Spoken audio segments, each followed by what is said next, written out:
Hey guys, in this video I will show you how to withdraw from Kalshi app. Alright, so let's begin. First of all, open the Kalshi app and make sure you're on the Explore tab, which is the default home screen. Now tap on the three lines option in the top right corner of the screen. Once the menu opens, look for Manage Funds and tap on it. On the transfer page, you'll be able to see both your portfolio balance and your available cash. Scroll down a little until you find the withdraw option, then tap on it.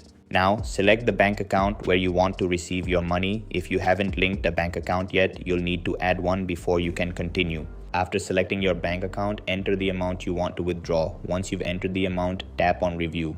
Here, you'll see a summary of your withdrawal, including the destination bank account, the withdrawal amount, and the total that will be transferred.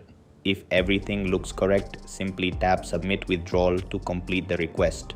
Keep in mind that withdrawals usually take a few business days to arrive in your bank account. Also, if some of your funds are still on hold due to recent deposits or unsettled trades, those funds won't be available for withdrawal until the holding period has ended. And that's it. So that's basically you can withdraw from Kalshi app.